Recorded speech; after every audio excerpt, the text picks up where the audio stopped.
Hey guys, Jason here, Traditional Bow Hunting Wilderness Podcast. Today we're going to talk about bow length, okay? Bow length. So I have right here, I just got done doing a video about these two, and I'm hoping that's there, but you can see here, sitting right on the ground, both of them, we have a 60-inch Baraga, Northern Mist Baraga, mild reflex deflex bow. We have a 64-inch classic bow. You can see the difference in height of these as they are unstrung, okay? Right here to right here. You're like, wow, that's such a difference because it's a 4-inch difference bow, right? Wrong. Okay, it is a 4-inch difference bow, but this is not reality. Okay, this is not reality because of the fact that not only is it unstrung, which we'll show you, but also from the fact that this is your standard carry height. Okay, this or unstrung height, but this is not your lower limb or upper limb interference height. That is a big difference. Limb interference height, meaning how long that limb is it going to affect you going from this one to this one in the woods. So if you're going to shoot it, even if you're a vertical shooter or whatever, but we'll pretend you're canted for the way I'm shooting right now, which means because you'll be able to see it tips. But if I take this bow and I shoot it, okay, and I'm going to shoot it like that, that limb tip that's there, okay, as I do that, so let's put my hand in that lower corner of that screen. See it right there? See how far that limb tip is up there in that corner? Now if I do the same exact thing with this one, this is what everybody's afraid of, okay? Okay, we put that hand in that back corner, okay, and we're right back in, where are we? Right about in that same area. You can see that limb tip, okay? People are concerned about hitting this on trees or hitting this on their tree stand or things like that. They're like 64-inch bow, 68, 69, 70, whatever it is. They're like, oh my God, they're too long. Well, and then they're looking at it like this. They're going, God, look at that difference. Look at that. We set that on the ground. They're like, whoa, that is a huge difference between here and here. You know, that's like such a difference. It is not though. Okay, when we grab these and we put the shells right together, which we will pinch and show you right here, so you can see I got both shells at the same exact height on here, because this is where your hand grabs the bow, right?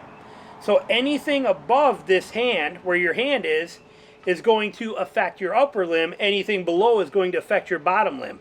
It splits the difference. It's no different than looking at a car tire when you go from a 33-inch tire to a 35-inch tire. And people are like, I went up 2 inches. No, you did not. No, you did not. You went up 1 inch. Because only half of it is below the axle. The other half is up on the top. So you did not go up 2 inches. You went up 1 inch because only 1 inch sits below the axle. Same concept. We have our hand here. We have, let's show you the difference again, sitting on the ground. Okay, here they are on the ground. I'm going to pinch them together right there on the ground. There they are, pinched together where they sit on the ground. Look at that length difference. Okay, so you can see it there. See that difference in length? Now let's take this, and you can also see the difference in shelf height. Right here, right under my finger there, shelf height to shelf height. Let's slide those up together and hold that shelf height to shelf height, just like that. Now, let's look at limb tip difference. What? 4-inch longer bow, and that's all the differences on there? It's a 4-inch longer bow, but that's the only, that's it? From right here to right here is the only difference? Yes. What about the bottom limb?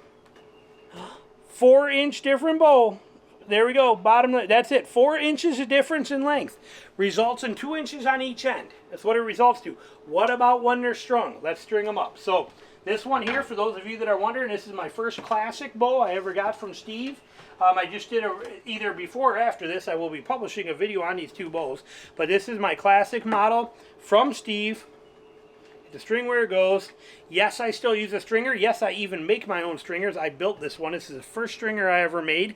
Love this thing. Made the cup myself. I made everything about this thing on my own.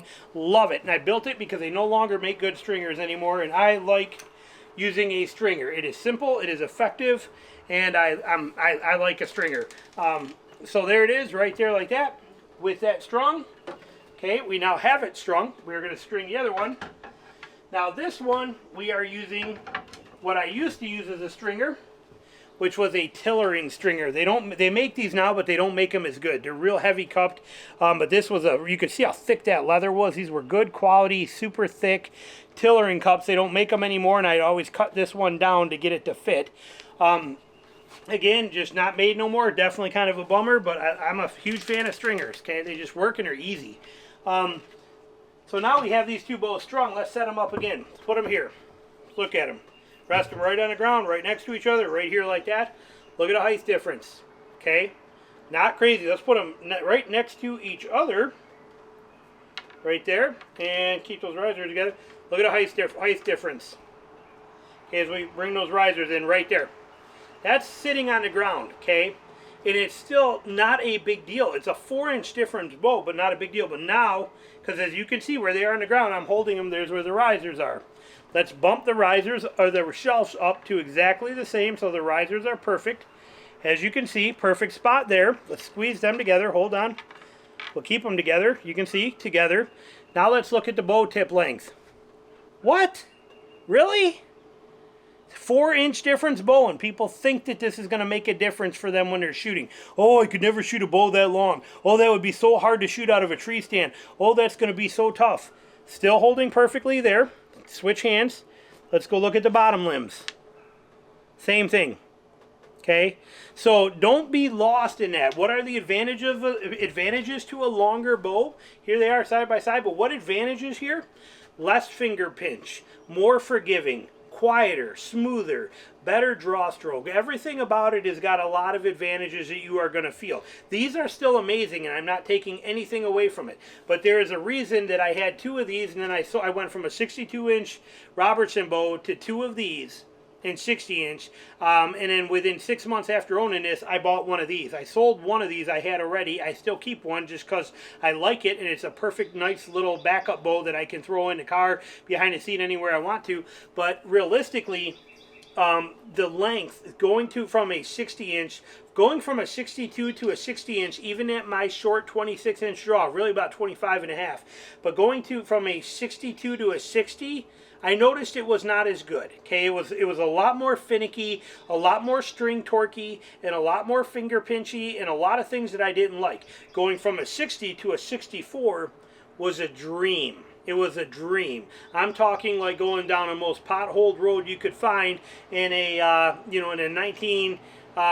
1980s Ram Diesel 3500 versus doing it in a brand new Raptor Ranger with live valve action shocks. Okay, the difference was tremendous in it. So for me, there's that longer bow is better. 66, I would even shoot a 66. The reason I shot a 64, Steve doesn't make the Classic in a 64, or he didn't at the time, whatever it's been, 9 years ago when he built this for me. He did not make a 64-inch version. He made it for me specifically. And again, it's because of my 25.5-inch draw. But most of the guys like Robert Carter, most of these guys I know that are shooting Classics, are shooting a 66, and it shoots perfect. Okay, I would have no problem shooting a 66-inch bow. I probably wouldn't go to a 68, but keep that in mind. So don't think for a second that there's any issue shooting a longer bow, something like this. Don't think for 1 second that a bow like this is going to be hard to shoot in a tree stand scenario for you, that you're going to struggle with this, or that extra length that you're seeing here in video, that's going to be a problem. However you shoot, it's not. You're only talking this much difference. And if you went from a 62 to a 64, this much. Or if you went from a 64 to a 66, it's like that much difference on each end. You will not even notice it. It will become non-issue. It will take you literally 1.7 seconds to get used to that extra length. So don't be fooled by it. Don't be afraid of it. And when you're buying a long bow, longer is typically better, in my opinion. Again, all personal preference, and I'm not taking anything away from shorter bows. A lot of people love them. For me, there's a lot of bonus and benefit to having an actual longer bow, and they're really not long as people seem to assume that they are, with that being right there, full length sitting right next to each other, strung right there. But when we lift those risers up and we realize we split that difference, I mean, come on, and that's a 4-inch longer bow. There's no loss there, okay, between here and here. There's just a lot of gain in comfort, smoothness, finger pinch, torque, forgiveness. All of those things are going to play in and be better on a longer version. So hope you enjoyed the little video, and as always, thank you for watching.